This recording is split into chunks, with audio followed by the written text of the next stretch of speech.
Our mission at Valley Arts Center is to enrich and inspire the community through meaningful visual art education, events, exhibitions, and partnerships. And I can't think of a more inspiring event than tonight. So, in addition to inspiring art events, we also have over 400 classes, over 9 exhibitions every year. We do public art, like the murals that you'll find in Riverside Park in downtown Sugar and Falls, as well as art outreach to underserved communities of children and seniors near us. I want to thank the people and the organizations that made tonight possible. First and foremost, I'd like to thank Sarah Bullington. Sarah is a Valley Arts Center student and artist who inspires us every week. And she encouraged us to reach out to our guests and bring him here to Ohio. So thank you, Sarah. I'd also like to thank our sponsors of this program, which we couldn't have done this without them, without their support. Community Fund Ohio, Cuyahoga County Board of Developmental Disabilities, Galvin Therapy Studio, Premier Bank, TKM Print Solutions, and of course, Ohio Arts Council and Cuyahoga Arts and Culture. And as a nonprofit art center, we also rely on public support to bring all of our wonderful programming like this to life. So thank you for considering supporting Valley Arts Center. We tried to make it easy. If you're interested, on the back of your program is a QR code, and we appreciate every dollar. I'd now like to introduce the person behind the incredible In Touch exhibition and who has worked so hard to bring it to life. Assistant Director and Gallery Manager, Julie Pulcinelli. Thank you. Welcome, everybody. Welcome, everybody. Hey, my name is Julie Pulcinelli. I am the Assistant Director and the Gallery Manager at Valley Arts Center. It is truly an honor to introduce tonight's guest artist, whose incredible story and talent have been a huge inspiration for In Touch, which is an interactive art show with more than 50 artworks over at the Valley Arts Center that's going to be open tonight until 9 o'clock. Make sure you stop by. John Bramblitt has traveled from Denton, Texas to be with us tonight. He's not only an internationally renowned artist, but he's also sold work in over 120 countries, and he is the world's first blind muralist. His achievements include 3 Presidential Service Awards, appearances on major media like CBS Evening News and the New York Times, and collaborations with organizations such as the Met and Disney. Tonight, John will share his journey and demonstrate the techniques that have made him a trailblazer. You can also win the piece created tonight by purchasing raffle tickets between now and October 23rd, so make sure you do so out in the lobby. We are thrilled to have him here, and I know his story will inspire you. Without further ado, please join me in welcoming John Bramblitt. Yeah. Oh, yeah. Thank you guys so much. I'm so excited to be here. Before I get started, well, one thing, I have a Bluetooth in my ear. Promise I'm not like getting a call or anything like that. I get really excited about disability awareness. I get really excited about art. And I could ramble on all night. So I'm going to try to keep track of time a little bit. And yeah, so if you see me playing over here, it's because she's talking in my ear. It's a lady that lives on my phone. But before I dive in, though, I want to introduce you to my incredible friend up here. He's my guide dog, Zook. He's amazing. You know, but when you first start traveling with a guide dog, it's a bit of a humbling experience, but maybe not in the way that you would first expect. Let me explain. So when you're traveling with a guide dog, you suddenly become invisible. All the attention goes straight to that cute little furry face that's right there by your side. Whenever you walk into a room, nobody could care less about you. In fact, the very first month that I was traveling with a guide dog, I was walking down the street and somebody yelled out, "Well, hello, handsome." And for a second, I thought, wow, I must be looking good today. All right. Only to realize, of course, she was talking to Zook. But honestly, he deserves it. Guide dogs are incredible. But let me tell you my favorite thing about Zook, though. He knows the difference between a men's bathroom and a ladies' bathroom. So if we're at an airport, I could ask him to find the men's room, and then no matter where it is, he'll take me straight to it. And then once inside, he knows the difference between a stall, a urinal. He can find the sink, a trash can. And after all that, he'll actually remember exactly where I was sitting, and he'll take me back. It's just incredible. And he can do so much more. He can find elevators, the button for the elevator. He'll remember which room in a hotel is mine.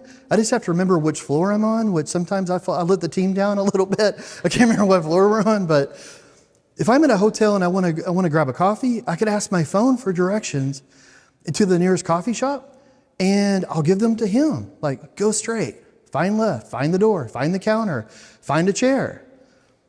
With a smart dog and a smartphone, you can really do anything. It's just absolutely life-changing. And honestly, with Zook leading the way, the only thing he hasn't really mastered is painting, but that's okay, though. I lost my eyesight in college, and most people thought in those days that my days of creating art were actually over. But that's actually when my story and my art really began. The love of art, though, it started in my childhood. I think I could draw before I could walk. Growing up, I spent a lot of time in hospitals, and I mean a lot. Like I'd be in there for anywhere from 2 weeks to over a month at a time. And even in high school, it felt like I was either in the hospital on the way back to the hospital or transporting back to school, or coming back from the hospital. It was just always, half my time was either spent in regular school, and the other half was spent getting poked, prodded, and tested like a science experiment. And a lot of times when people hear that, they're like, wow, that sounds rough. You must have had a pretty miserable childhood. But actually, I was incredibly lucky. Why, you might ask? Because I had two things that were really going for me. I had an amazing support group. I had family and friends that were incredible. And I had art. And art was like my personal therapy. On a bad day, it was how I got through it. And on a good day, it was how I celebrated. And at a very early age, art became woven into the very fabric of who I was.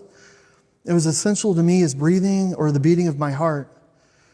But honestly, what I remember most from those hospital days isn't the tests or the treatments. It's moments like this one. Like I remember I'd been in Scottish Rite Hospital, I think for maybe a couple of weeks this time.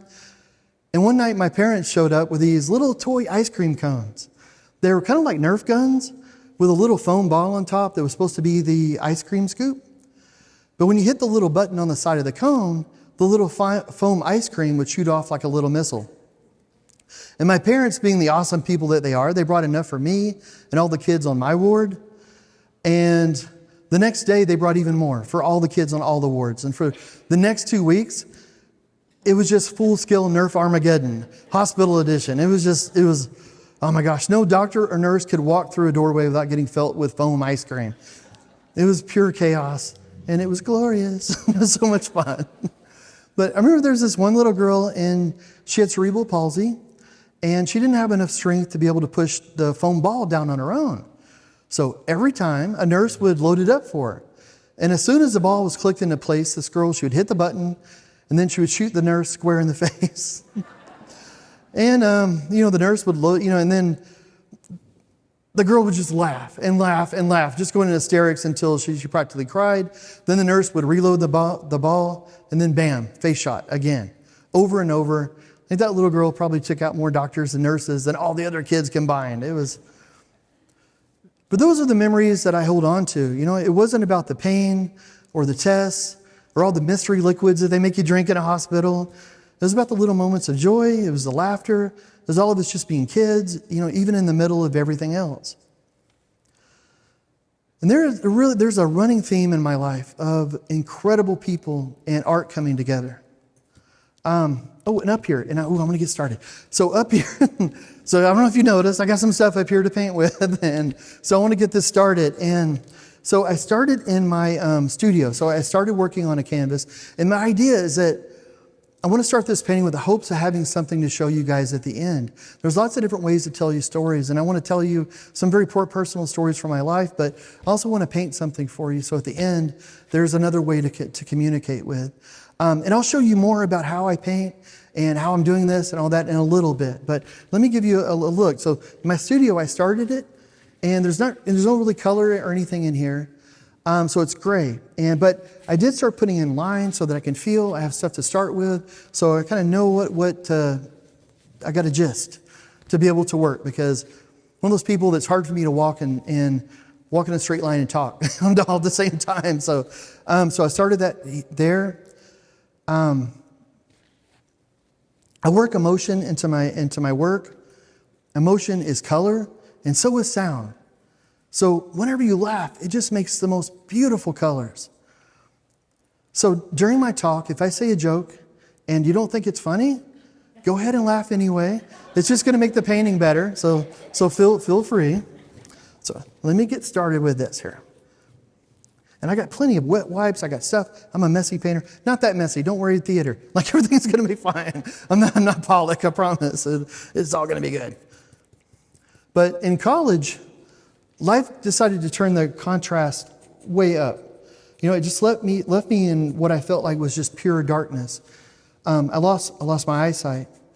And I'd been dealing with epilepsy ever since I was 2 years old. And I had the kidney removed by the time I was 7. And then, just to keep things interesting, Lyme disease entered the picture. And the thing is, back then, in Texas, no one knew about Lyme disease. So my body was just sort of like, well, let's improvise. So my seizures started becoming totally unpredictable. All the meds that were supposed to help with the seizures actually started making the seizures more severe at times. I was having seizures that I just wasn't coming out of. They called it status epilepticus, and the seizures became stronger than ever, and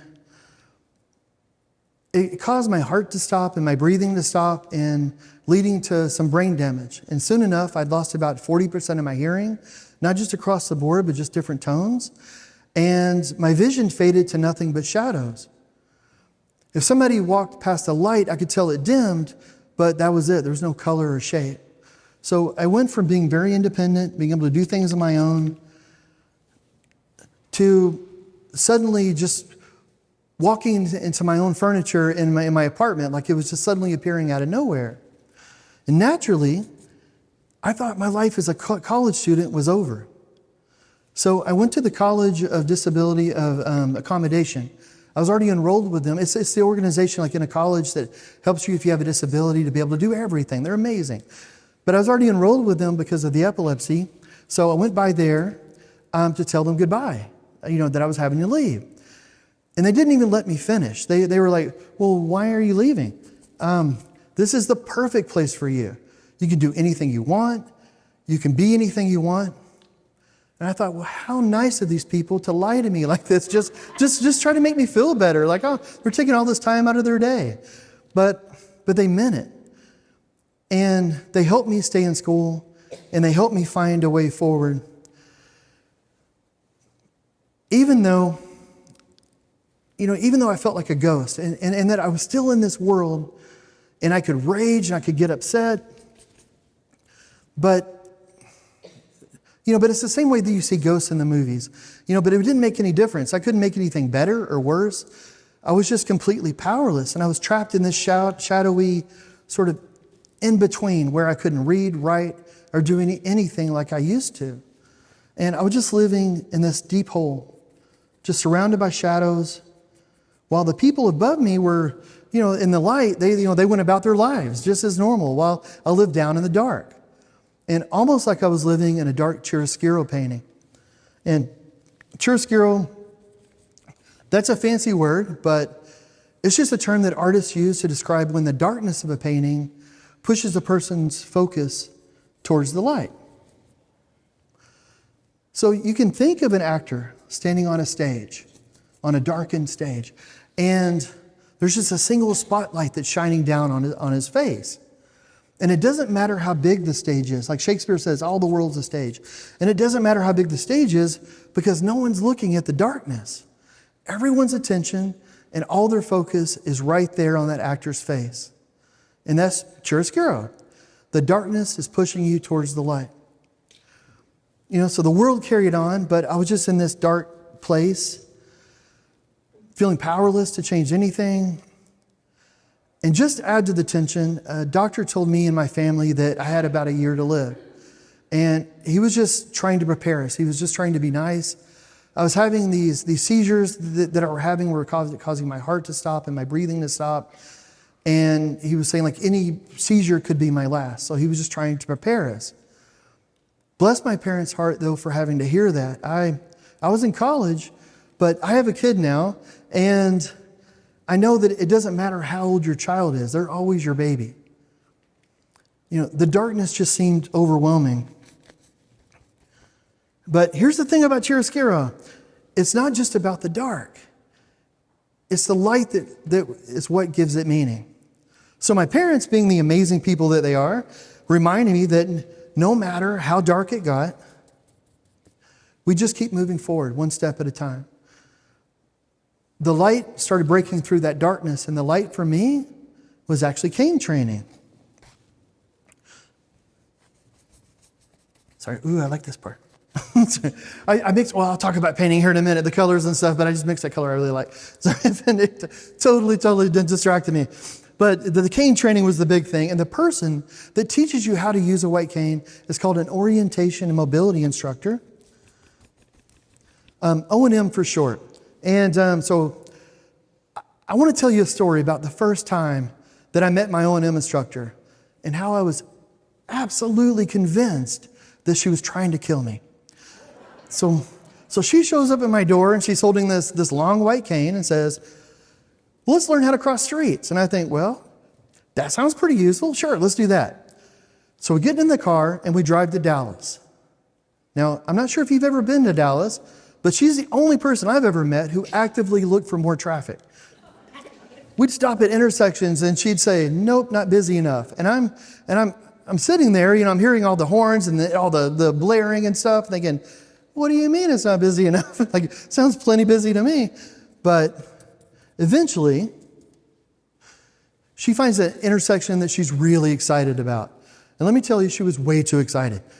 This place had 3 lanes going one way, 3 lanes going the other way, and then a whole mess of lanes off to the side doing who knows what. It was just chaos. So she walks me to the curb, and she starts explaining how to position myself, engine sounds, all the things that you need to know to walk safely with a cane. Meanwhile, it's summer in Texas, so the heat is just baking us up from the concrete. And the noise is unbelievable. Oh my goodness. The big trucks are rumbling by, and they're just shaking you to your core. And the motorcycles are zipping past with the high-pitched whine. And let's not forget like the lovely bouquet of exhaust fumes that are just wafting up in the waves of heat. And she says, okay, we're standing on a curb, and 6 lanes over, there's another curb exactly like this one.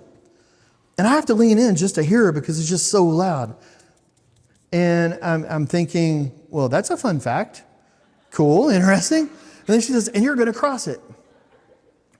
And at that point, I remember looking at her. I couldn't see her, but old habits die hard. And I remember looking at her thinking like, what did I do to offend this lady? Like, I just met her, and she's already trying to get rid of me. And I don't remember if you guys remember an old video game called Frogger. Oh, man, for those of you who don't, it's a game where there's this little frog who has to hop across lanes of traffic without getting squashed. I was terrible at that game. And now I'm playing real-life Frogger, and I'm the frog. But she says go, and I step out, and before I know it, I'm on the other side of the street. And it turns out she wasn't trying to kill me, which is a great result. That's good. But that's when it really hit me, though, that using this cane and these techniques, I could start to get back some of my independence. So I practiced like a man on a mission, just tapping my cane around the blocks of my house, just all hours of the night. Light hurts my eyes, so nighttime was the best time for me to practice. And I remember I'd walk by all these different apartments, and they had windows that were really close to the sidewalk. And I remember going by them, just tapping, and I could just picture the kids at night trying to sleep, just hiding under their blankets, whispering, what's that creepy tapping outside my window? Is it a monster? And meanwhile, it's just me out there trying not to run into the same tree for the 10th time. But eventually, I got the hang of it. And after about a year, I could leave my apartment and I could travel to the university all by myself. It wasn't that far, but it felt like a huge victory. And that's when it occurred to me that the lines of a sidewalk are a lot like the lines on a canvas. I mean, if I could use my sense of touch and these O&M techniques, to be able to navigate a city and not get hit by a car or knock over too many people, then surely I could use the same principles and navigate something much smaller and like a canvas. So I started to apply those techniques to painting. And let me show you really quickly. So I'm talking so much, I'm not painting enough. I need to paint more. But let me show you guys. So I'm adding color to here. So let me show you really quickly. Tomorrow we're doing some workshops. I'm going to do 4 workshops where we blindfold people. And I show everybody my favorite way of painting. There's lots of different ways to do it. But so whenever I draw with lines that I can touch and feel. So they don't necessarily have to be giant, thick lines. But it's just something that I can feel. I can feel the line. So it's just like with a cane and you're going down the sidewalk, you can feel the cracks in the sidewalk, you can feel the curb. If you run into a tree or a fire hydrant, they don't move those things around on you. So whenever you find one, it's a landmark. So you know exactly where you are. And if that sidewalk crosses another one, like 2 streets cross, you know exactly where you are in the city. It's just, so it makes it easy. And the more that you're able to feel, then the more you're oriented, the better you know where you are. Now, in a city, things can move around all the time on you. People move around, things move around. But on a canvas, nothing exists here unless you put it. So all the lines that I draw, it just gives me more information. Just lets me be able to feel. So when I first started, like if you came back to Texas and you came to my studio, you would see artwork from 20 years ago that was very geometric. But before I lost my eyesight in college, I could draw the blueprints for houses. I did portrait work. I just loved to draw. I didn't think I'd be a good painter. And I didn't have enough courage then to try something I didn't think I'd be good at. But after losing my eyesight, I got into paints because you can touch and feel paints. So that's how I got into that. And the great thing about art is that if you do it a little, you can keep doing it. Art is all about what you can do. So, it doesn't matter what you can't do. It doesn't even come into the equation. There's something you want to try. You just keep working at it until you do it. And color, I thought color would be so hard. Easy. Color is so easy. Well, you can't see this, so I don't know if that helps me. Maybe this one? I don't know. I don't know if y'all can see this. I brown my paints. I'm very lazy when it comes to brow. So I just put the least amount of letters that I need. So this has an L and an O. So it's not low, it's light orange. So that's how I start with this. But then, like in my studio, I have racks and racks of different mediums, different additives that I can mix into the paint. So so a lot of my paints are pre-mixed. Like this should be white because it's the only one in this container. That's another thing. You can get different shape containers. That helps. So this white has been mixed, so it's very different. It's really thick like toothpaste. So there's a medium I can mix in with a white, makes it feel like toothpaste. It's nice and creamy. There's another one, like in this bottle here. This is black. I don't know if you can hear it, but it's really slimy, like oil. It's already been pre-mixed. So the white and the black, if I had this on my palette, they're very different. If I feel a really thick toothpaste, well, it's not going to be black. It's got to be white. So easy peasy. And the next thing is when you get to be able to mix colors together, I can mix for the texture. So if I want a gray between that black and that white, I just mix for the texture that's halfway between. And I get the color that's there. And when it comes to color, there might be millions or billions of shades of blue. But in one painting, you might have 3. So, and you have the one that's going to be the lightest shade of it, one's going to be the darkest shade of it, and one that's going to be somewhere in between. So you don't have to worry about a billion different textures. You just worry about those 3. And then it makes it so much easy. It's easy. I also do murals and things. So for different types of art, though, there's different ways to do it. So there's other ways to be able to tell color. Like another one, which is really simple, is just a recipe system. So, like for murals, I can't use these crazy textures and stuff that I love to use in the studio because the weather and stuff can make it come off the wall. So instead, I choose recipes. I know, well, so many parts of this color and so many parts of this color mixed together is always going to make this other color. And it's like a recipe, like for a cake. Even if it's not the best cake you've ever had, it's going to end up being some kind of cake. It's not going to be like scrambled eggs. So you follow the recipe and you're good to go. So that's the basic way that I've started painting. It's just the cane techniques. And I can tell you guys so much more about that, later and everything. I know I've got to start painting. And I want to encourage you, please ask any questions that you want. But okay. But I want to tell you guys so many things. So, gosh, sorry, I'm getting paint everywhere. Which is not the first time. What I haven't done, though, is I haven't drank my paint water yet, so that's good. It does not taste like a rainbow, I'll tell you that. Man.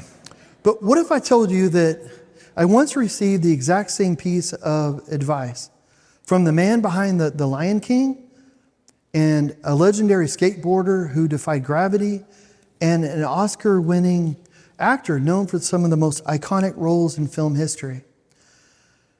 They each told me something really simple, but it was life-changing, and something that I wasn't really expecting to hear from people that were at the top of their game. And it wasn't about talent, and it wasn't about luck. It was about failure. So Don Hahn is a producer of dozens of Disney films. Beauty and the Beast, Hunchback of Notre Dame, Maleficent, and it just goes on and on and on. And I met Don at the top of a mountain, literally. We were up there doing an event where we were doing talks during the day. But at night, we spent the nights creating art next to this massive, crazy big stone fireplace in the place that we were staying. And we'd stay up till like 3 a.m. or later, just making art. And he told me about the making of The Lion King. And in order to get Disney excited about the whole project and stuff, they wrote and animated one song, The Circle of Life. And they hired the most African of singers to be able to sing it, Elton John. So they showed it to Disney, and Disney were like, this is amazing, and we love this. Is the rest of the movie this great? Like, this is awesome. And Don just smiled at him and immediately said, absolutely. In reality, they hadn't written anything. I mean, they knew that there was going to be lions in it, but everything, the script was just a blank. But he had faith. It was just a leap of faith, but he had faith that he and the team that he had could do it. And then, whenever I met Tony Hawk, I'll say one thing. I thought he'd be much shorter. Like, I just figured if you're a skateboarder, I figured you'd have to be short because then you're closer to the wheels in physics or something. Like, that would just make you better. But apparently that's not the case because the guy's like 6'4" and he just towers over me. But I remember standing on this huge structure with him, and people were flying through the air on skateboards and motorcycles, and like it was just nothing. It was just crazy. And amidst all the noise and the chaos, Tony was like totally chill. It was like he was sitting on a beach somewhere. Like he was just on vacation. He was about to go out and do something really gravity defying, really cool, but he just had this sort of unshakable calm amongst all this chaos. It was like watching a Zen master on wheels. And speaking of people who were kind of like Zen masters, there's Jeff Bridges. I went to his house to work on some art, and the first thing he did when I went in is he hit the floor and he started rolling around with my guide dog, just playing with him, going nuts. He was just as laid back and easygoing as his dude character, like from The Big Lebowski. I don't know if you've ever seen that, but that's just the way the guy was. Like, I don't think he acted in that movie at all. Like, I think he just showed up and was like, all right, and he made it really clear that life was about enjoying those little moments, like finding the joy in the simple things. And all three of these guys, whether they were creating a timeless film or they were conquering the skies on a skateboard or winning Oscars, they told me the same thing. You don't have to have it all figured out. You just need to be willing to jump in, take a risk, and embrace the possibility of failure, because that's where the magic happens. Each of them said to me the following statement, and it was almost word to word. It was just each one of them, like verbatim almost. If you aren't willing to fail from time to time, then you probably aren't trying enough new things. I love that. I think they're smart guys. Like, I don't know. We have this misconception, I think, about failure. We think of it being the enemy, but really, failure is just success in a bad outfit. Whether you win or you lose, both experiences teach us something. And it teaches us something really valuable. And that's the thing, we learn. And then we approach the problem in a new way. And let's face it, after enough failures, with this sort of mindset, you kind of become unstoppable because you either win or you get closer to winning. Here, 1 second. I just made a big mess. I knew it was going to happen. It was just a matter of when. But I came prepared. I made wet wipes. But I might be getting a little bit ahead of myself. Wow, hold it. Me trying not to make a bigger mess. Okay. You sit there for a minute. Oh, that's all. Okay. I think I am getting ahead of myself a little bit here. Let me take you back to my life right after I was learning how to use the cane. And let me paint a picture for you of the chaos that I was facing and a little bit about the fear that I was feeling. Because even after I started to find hope again, and I saw that light in the darkness, and I was getting back to my life, the life that I was getting back to, my old life, had been shattered into a million pieces. The way that I used to do things was just gone. Everything that I did before and the way that I did it just didn't work anymore. So imagine yourself in my shoes. I'm a college student. This is 20-something years ago. So I'm a college student, and I might add, strikingly handsome. Just practically a Brad Pitt look-alike. So granted, I hadn't seen myself in a mirror in a while, so my memory might be a little generous. But I was an English major. That part's true, at least. And suddenly, I was rendered functionally illiterate. And let me tell you, when you go blind, you have to relearn all kinds of things. Everything felt both familiar and completely foreign. Nothing worked the same, and failure just seemed like my new best friend.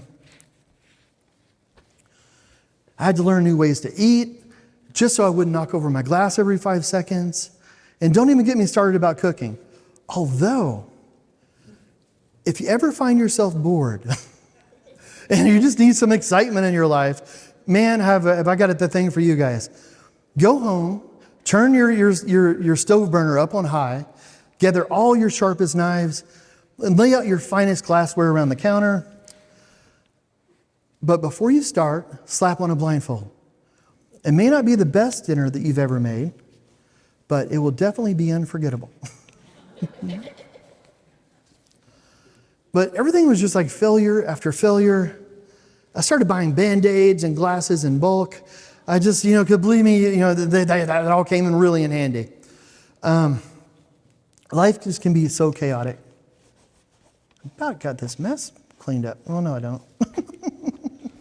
Wow, that's okay. Sometimes painting is messy, sometimes life's messy. That's okay. But life is this is chaotic. Life is chaotic. Oh man, I love the original Ghostbusters. I think Dr. Venkman, Bill Murray's character from the original Ghostbusters, I think he expressed the chaos really well when he was saying, it's cats and dogs living together, mass hysteria. Or maybe it was George Carlin. I don't know. I loved it when he said, just when I discovered the meaning of life, they changed it. It's just when you feel like you've got everything figured out in life, something comes along and just throws a wrench into it. Life is chaos. It's unpredictable. It's wild. Sometimes it just feels like it's spinning out of control. But within that chaos, something really special can happen. Because you can't get miracles without a bit of chaos mixed in. If everything goes to plan, well, that's great, but that's the plan. No surprises. It's only when things get completely turned upside down, when things are at their darkest and there seems to be no way out, that a miracle can even happen. But here's the thing about chaos: it breeds fear. It's just human nature. We're terrified of being scarred, physically or emotionally. But the irony is those scars, I think, where our good stories come from. Just think about it. Jaws, Rocky, Toy Story, all the best stories come from conflict, from things going wrong. But managing the chaos, that's the real trick, I guess, There is a technique in art that helps do that. And let me explain. It's a technique called broken color. It's an impressionistic technique where artists apply small strokes of color that, like they're little dots of color, that from a distance they blend into something really beautiful. But up close, each color remains very distinct. They don't mix them, and that's the point. Pointillism, that's a great thing. Like George Seurat in Pointillism used that technique all the time. I don't know if you've ever seen those paintings, but it's all the little dots. So if George Seurat wanted to create a more vibrant green, he would place a dot of yellow next to a dot of blue. And the yellow stays yellow, the blue stays blue. But in the viewer's eyes, they mix to create this incredible green. Neither color actually changes, but their effect does, simply because of how we perceive them. Each color stands alone. And that's just really like the moments in our lives. They also stand alone. They don't always blend together perfectly, but they contribute to the bigger picture.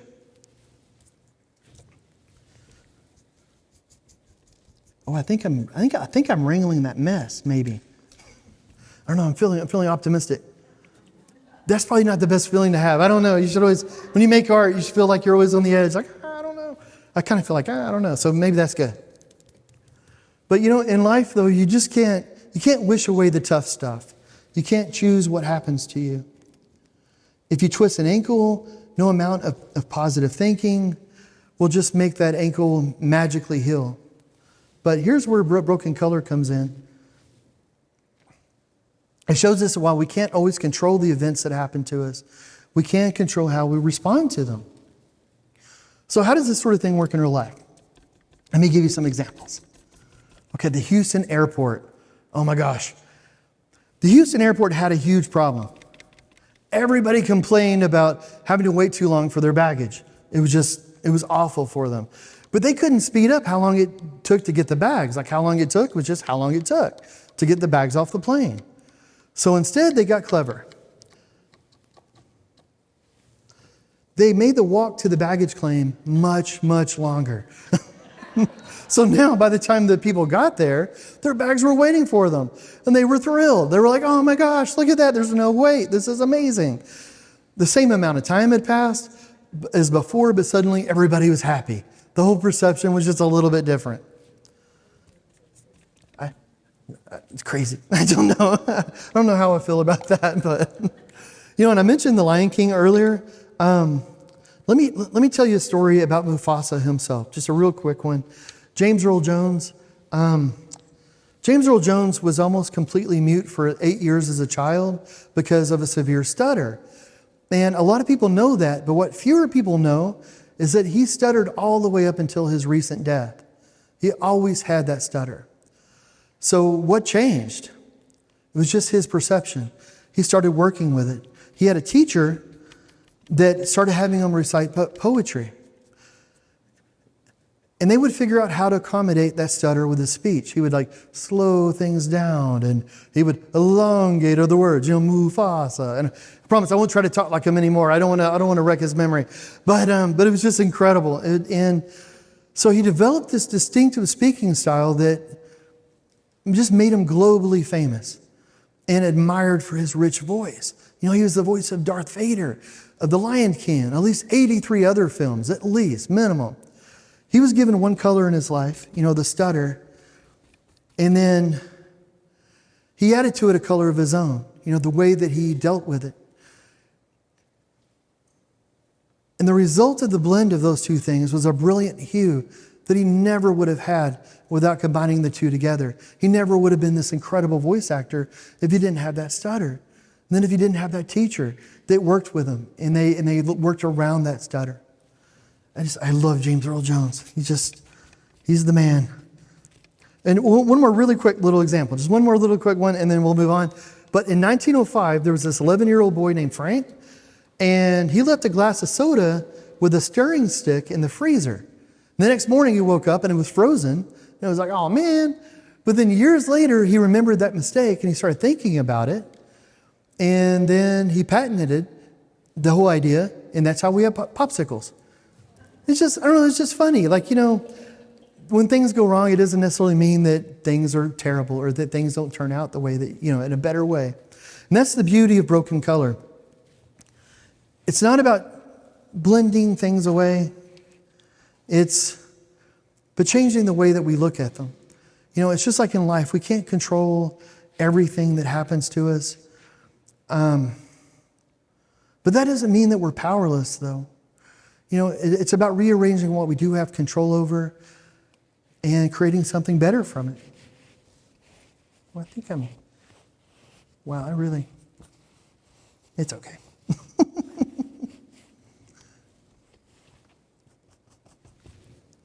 Life's like a painting.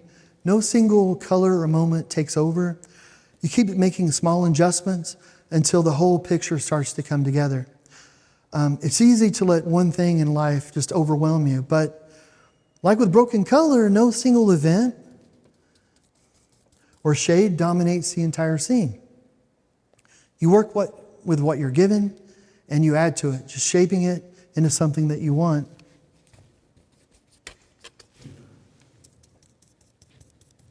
Well, I gotta say, I love sitting here with you guys, or standing here with you guys, painting.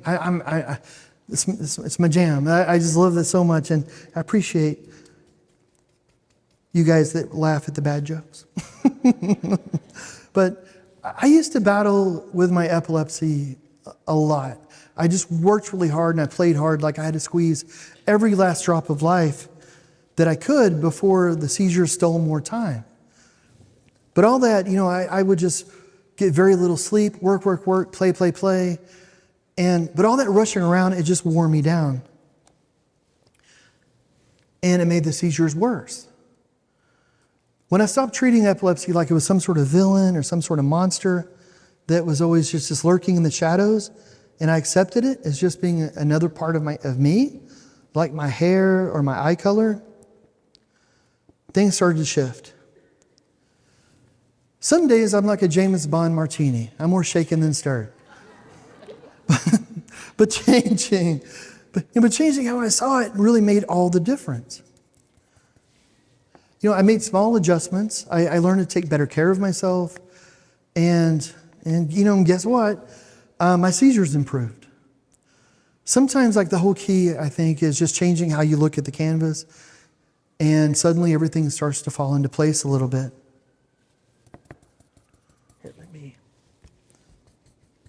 Here, I want to, oh my gosh, this paint. I was mentioning before about mixing. Sometimes I'll change the way an entire painting feels, or I change the way an entire painting looks, the color scheme, because of the way it feels. Oh my gosh, this paint I have right now, I'm liking it. So let me put some of this down.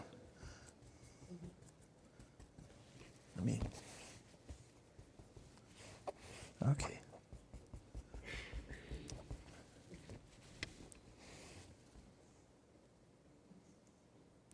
Sorry, like I mentioned, I warned you guys. I can't walk and chew gum or something at the same time. So I'm just filming this, seeing because I got white paint all over because that's what I do. Most of the time when I paint, I'm not Bob Ross. Like that guy's a genius. I think you can make a mountain in 30 minutes. Like it's ridiculous. I paint usually in layers. So I'll do most paintings. I'll do like 15, 20, 30 layers, one after another, and that's just the way I work. And I love that, but oh my gosh, this is fun. Okay.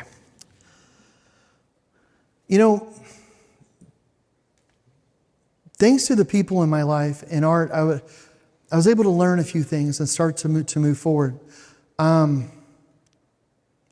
Since losing my eyesight in 2001, and starting to paint in 2002, I've been on a journey. And starting from when I thought my life was over, and since then, my artwork has gone to over 120 countries. Although I got that number from about 10 years ago, so I don't really know what it is. I'm really lazy. I don't look at things up. And in 2017, the United States made me a cultural ambassador for the U.S. And that same year, I became the world's first blind muralist. Since then, I've completed murals from New York, California, Texas, South Korea. I've painted a 737 for Delta. I regularly work with the Kennedy Center. I work with museums like the Metropolitan, the Guggenheim, Dallas Museum of Art, dozens of art museums around the country. And I get to work with corporations like Coca-Cola and AT&T and Samsung, Disney, Google. And I've been able to work with lots of really incredible musicians and people who are at the top of their fields. But even more, I've been able to work with nonprofits and groups that just really make me want to get up in the morning. I mean, just to people that are incredible. And I mention all this not to boost my ego, maybe a little, but I mention this because I thought my life was over. Like, I thought the darkness had just enveloped me, and that I was completely powerless and worthless. That I would never be able to do anything new or good again in my life. I was just absolutely convinced. But I've been able to do the things that I love in life, I think not despite of the darkness, but instead because of it. It pushed me into the light and growing into really difficult ways that I never would have chosen. Taking paths I never would have even considered. And you guys are so amazing to listen to me ramble on and tell stories. And I want to show you guys what I've been working on. So let me put a few more things on here real quick. Whenever I paint, it's emotion, it's color, it's what I'm feeling. Most of the people in my artwork, like if you feel free to touch any of my artwork ever, but any of the outside, the people in the paintings are friends of mine. They're people I know. My art comes from what I know and just emotion. And so since I've been here, I've met some of the most incredible people. This trip, it's way too short. Like, oh my goodness, I need to bring my son back here. I need to bring my wife back here. It's got to happen. Like, this has just been incredible. And I think I'm gonna have to work on this painting out there too a little bit because there's just not enough colors. I don't know if I brought enough colors to be able to express how I feel about being here. But here, I do want to add this color though.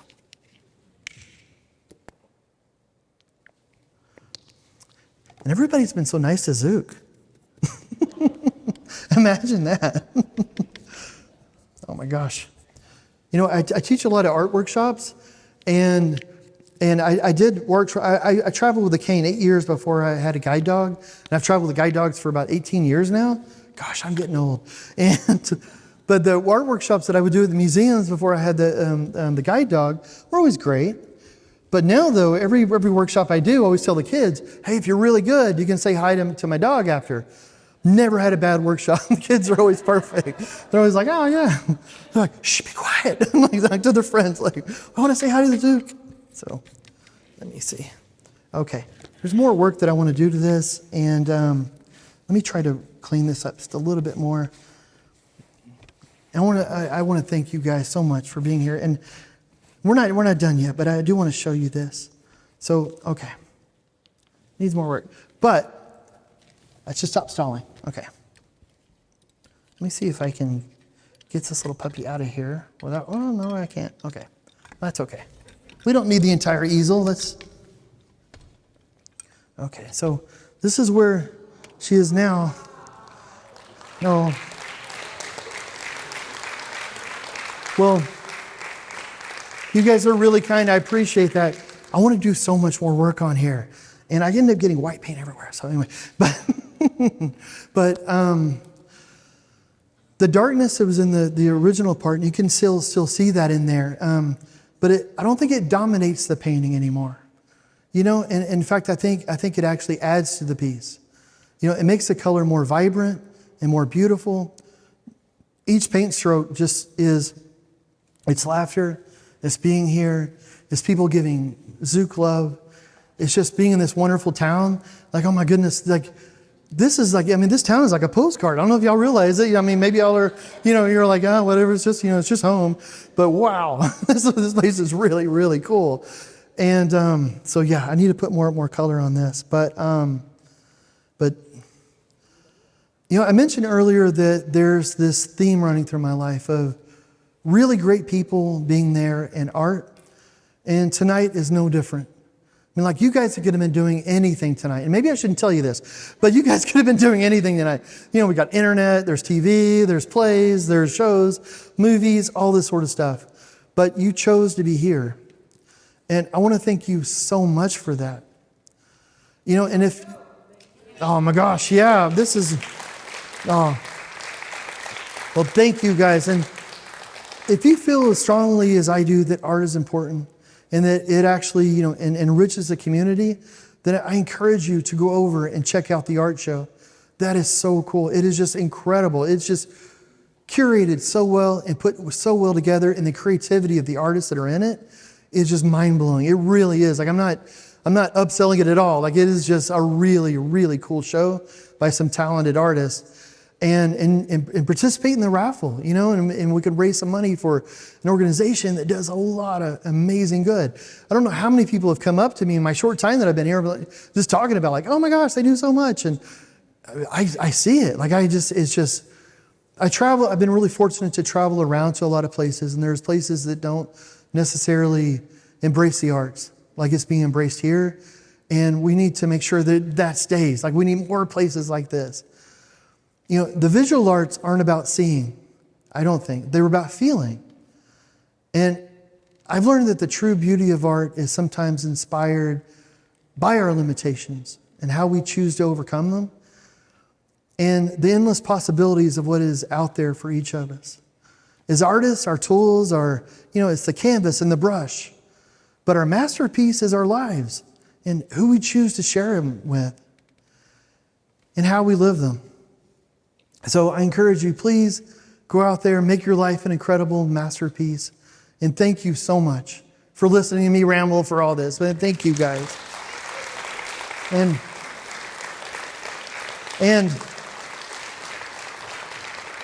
thank you, guys. And I went through stuff so quickly about painting and all kinds of different things. If anybody has any questions, like at all, about anything, don't hesitate. I work with children a lot.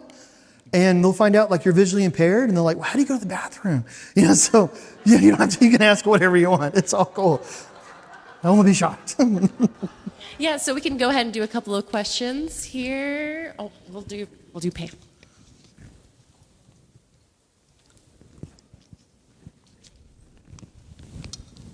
In the beginning, when you started, was there any trusted friend who you asked, is this any good?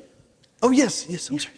Oh, I'm sorry. Can you say it? I'm sorry. When you first started doing the art again, did you ask a trusted friend if it looked good or if it was coming out like you were envisioning? When I first started, there weren't really blind painters. Like, there was a guy in Turkey named Esraf. I mean, I'm sure there were, but we didn't know. Esraf and I, we didn't know of each other. There was probably other people that were doing things, but I thought I was crazy. Like, I really thought I was out of my mind. And I was having these massive seizures, and things were just crazy. And I figured if I let people know, they're like, "Oh, John's lost it. Like, oh, we better put him in a place." So I didn't really tell people. But I started with oil paints, and I didn't realize how hard it was to clean oil paints. So I would wash my hands way too much, I thought. And I had a little white dog at the time, so I would wash my hands really, really well. And then she'd come over like, "Oh, you're so cute. I love you, love you." And friends would come over like, "Well, why is Ann all purple and orange and stuff?" Like, I'd go like, "Oh," so it got out kind of quick. So I had amazing family and friends that thought I was crazy, but just like I did, but were extremely supportive. And even my mom, like, I told her that I started painting, and I could tell on the phone, she was like, "Oh, well," because she was so afraid, because she's always really honest to me. She's really brutally honest, and it's one of her best characteristics, really.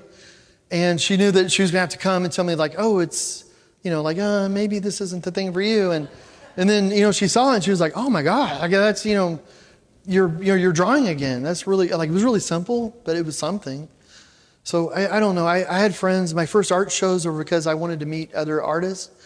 And I had a friend that encouraged me into that because they were like, well, if you show your art, you can go meet other artists. So I started doing shows, but not telling anybody I was blind. Like I would set the show up and I would go away. Then I'd come back, and I would talk to the other artists and stuff, but I didn't want anybody to really know.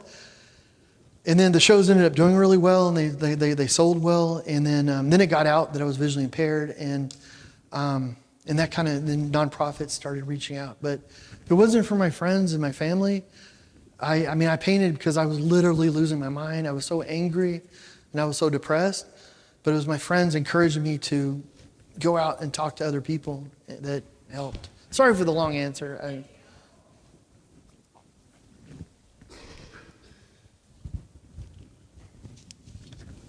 Hey John, it's me, Owen. How you doing? I'm your biggest fan, seriously. But anyway, I wanted to ask you a couple of things. What would your summary advice be to blind or visually impaired artists that are out there just, they're really trying their best to make it out there in the world and just, make a name for themselves, and they're struggling? What would your advice be? And also, when you started out painting, was it important to have that support in your life that really motivated you to paint? People like friends, family? Well, my advice would be just to do art, and and if anybody wants to be rich, don't do art. That's not the career choice for you because but if you want to be really, really happy and feel fulfilled and be able to meet incredible people, then it's definitely the career to go into. If you're an artist with a disability, reach out to me, and if you want, if anybody wants, the Kennedy Center actually has this incredible program. I was the mentor that started it with them, and I just stepped down. I'm still working with them, but they have this program. So any artist with a disability, they'll help you be able to do whatever you want. It's an incredible program. It's just awesome. So that's amazing. But really, I think most artists, if you go to a museum, I remember the first time I gave a talk at the Met, I thought, this was years ago, and I thought, oh my gosh, I'm going to look up all these artists with disabilities, and and if I could find them, and then I'll be able to talk about that. And then I started researching the art that was there, and most of the art was done by artists with disabilities or people that were separated from the society in some way. All through the ages, people with disabilities have been the ones making art. But making art is hard, and so it's always been people that had something to say. They needed to be able to communicate. In the past, though, it hasn't been, you couldn't talk about your disability. You couldn't talk about anything like that because it was seen as a weakness or a problem, or, it could be seen as all these different things. And one thing that's changed, I think, is perception. So, I'm blind, but I'm not sick, I'm not ill, and once you adapt to it, you've adapted, and so that perception is changing. But I would say just do it, and don't worry about what other people are saying. And because either people will like it too much, and that means if somebody likes something you're doing, you're thinking, well, you're right, that was really good, and you don't push yourself anymore in it. Or people don't like it, and maybe they don't get what you're going for, or so either way, to just know that it's your art and you're just doing it the way that you want. But any artist with disability, the Kennedy Center is doing something that's really, really amazing. It's really cool, and they want to help artists with disabilities. So, and gosh, what's her name that does it? Oh my gosh, talk to her every week. Can't think of it. But email me and I'll let you know. So everybody, and my email is my last name. It's Bramblitt@gmail. So, or you can type in blind painter and I'll pop up. But yeah, just send me an email and I'll hook you up with them. All right, we're going to just take a few more questions here. We had one up at the front. My name is Rebecca, and you were kind of going around the question so I hope I'm not being reiteratory. I work for the Cuyahoga County Board of Developmental Disabilities. That's why we call it the CCBD. It's a lot to say. As an office clerk, but I'm a lifelong artist. I'm just saying, what is the protocol to work with you or find other artists? Because it seems like people help me with different things when I'm at work, tell me I'm trying to extend my social network. But it's kind of like catch-22 because I do painting, I do crochet, I do weaving. Ever since I was 6, I wanted to be an inventor, and ever since I was 9, I want to build my own car. So those are just the tip of the iceberg. But I guess what's the protocol working with you or other? Because again, I'll email you and get like more of an answer from you. But I'm just looking for to extend my social network. Oh, and I'm thinking, and my hearing is a little. Your voice. I have the same problem with my dad. I have a heart. Your voice is so soft. What is the question again? I'm so. Just looking for a social network for artists. What's your advice on that? Thank you, and I'm so sorry. My hearing I'm not wearing my hearing aids right now. They were giving me headaches, and I need to have them fixed. One of them's going crazy. Just whistles at me all the time. Social networks. That's a good question. That's so hard. It really is. I really can't think of one right now. Like just for. Yeah, you can email me. Except for the Kennedy Center again, because they want to help artists like do anything, like whether just be able to figure out a better way for them to paint, all the way to having shows, to working. And a lot of and whenever I was working with them, very few artists were actually becoming a part of the program. It was more like galleries and institutions that all around the country that were coming in, and that's who we'd talk to. And in the beginning when we started, we thought, oh man, so many artists are going to be in here. But it was like this playhouse, this museum, this institution, and they're wanting to incorporate more artists with disabilities because, and they're building a really good network. But it's like a professional network, but it doesn't have to be professional. I mean, it's whatever the artist wants to do. So yeah, reach out to me, please. Of course. Okay, we're going to take one last question back here real quick. So when you first became blind, was it sudden or over like a couple months or a year? And if it was over a long time, how long did it take you to realize or find out that you were becoming blind? That's a really good question.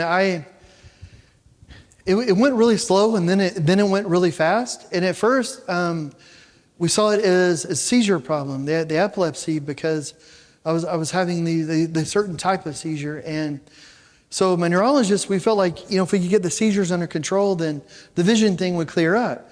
Because I would have these big seizures and my vision would get really blurry.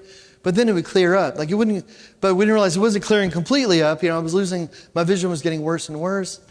But then I started having these really massive seizures, and I just started losing huge chunks, like to where, I might be able to recognize a friend that was 50 feet away, and then it was 10 feet away. And then I remember once I was walking to school, and I remember I would cross in the middle of the street. Like you're supposed to cross on the corner. Like don't ever cross in the middle. But I would cross in the middle because I could look down one way and really look and try to see if there was a car coming. And I could look down the other way, and it would give me a lot of time. And then I remember like standing there for like 5 minutes because I could hear cars every once in a while, but I couldn't really see anything. And I remember there was somebody sitting on a park bench right behind me, and they were watching me like just stare at the road.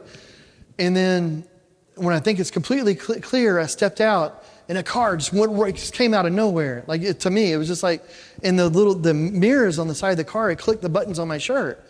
It was just like click, click, and then it was gone. Like it vanished again. And the person behind me went, because they saw me staring at an empty road, and as soon as a car came by, I stepped out. So I guess they thought I was trying to do something. But that's when I realized that the vision was really bad. And at that point, it was probably a few months later that my vision was, I think, measured at like 20/800. And then, and that was like in April, I think, of 2001. And then by couple of months later, it was like 20/3600 or something. And then it went to the point where they couldn't measure it anymore. So sorry for the long answer, but it was just really short and then and then really fast, it seemed like. But I want to say, if anybody knows somebody with epilepsy, you don't generally have to worry about somebody losing their vision. It was just I had the epilepsy and the Lyme disease and the medications I was on. It was just this perfect storm of stuff that just caused this damage and stuff. So I just want to put it out there. I've only met one other person with epilepsy that I've met that had the same sort of thing happen. So yeah, I don't want to worry anybody. I don't know. Thank you for coming out, and thank you so much to John. Thank you guys so much. You guys are awesome.